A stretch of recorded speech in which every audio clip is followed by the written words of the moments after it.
Hey everyone, welcome back to Woo Me Talk. Have you ever watched an English movie, understood every single word, but still felt completely lost about what the characters really meant? Like you passed the vocabulary test but failed the vibe check? Well, you're not alone. I recently came across this brilliant breakdown from an Envid lesson by Adam, and it perfectly explains why. In English, the music of your voice, your intonation and stress, is often more important than the words themselves. It's like a secret code. Let's crack that code together, using one very simple sentence, just 7 words. I didn't say he stole the money. Seems straightforward, right? But watch what happens when we change which word we stress.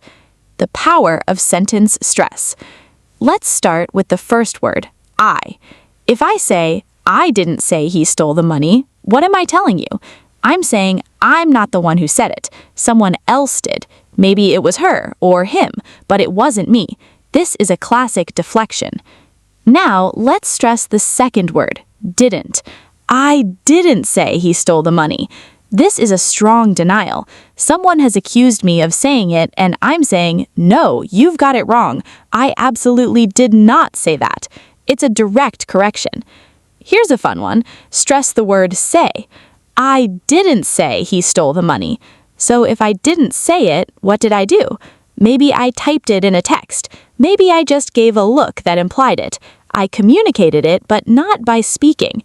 This is how rumors start without a single word being spoken. Next, the word he. I didn't say he stole the money.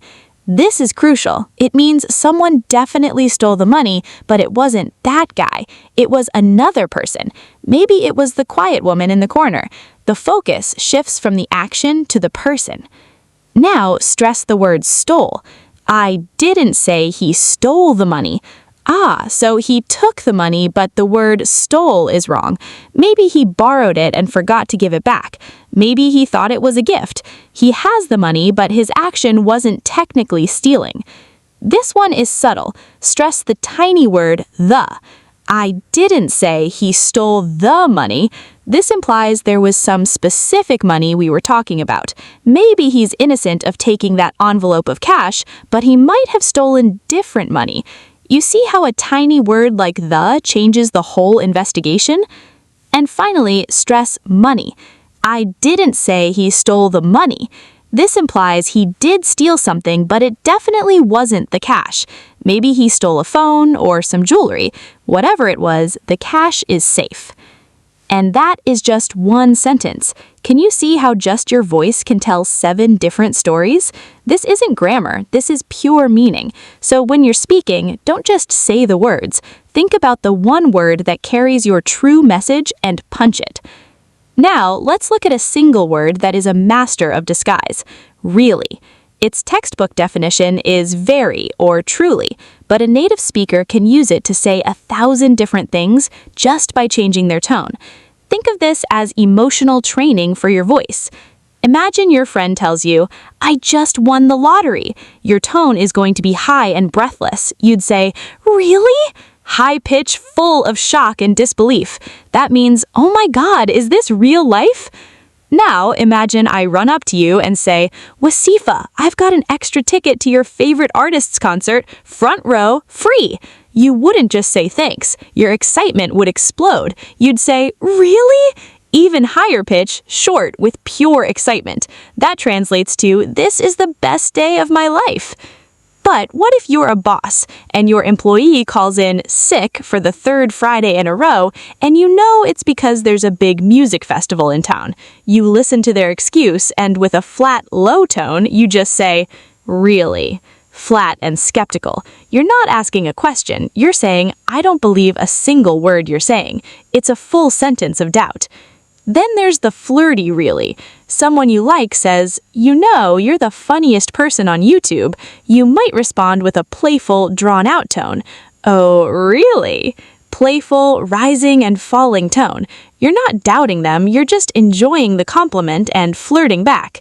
And lastly, the mischievous really. Imagine you're planning a surprise party and you have a sneaky idea.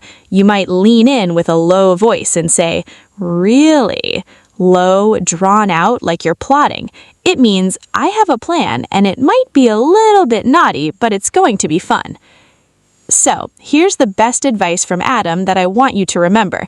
If you watch a Hollywood movie and feel like you're missing the deeper meaning, even though you know the words, please don't worry. It's completely normal. You're not learning a broken language. You're just learning that English is a layered language where the how is more important than the what.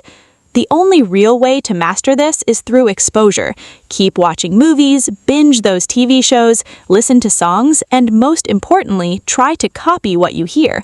When you start feeling the emotion behind the word and not just the sound, that's when you truly start understanding. And honestly, that's when it gets really fun.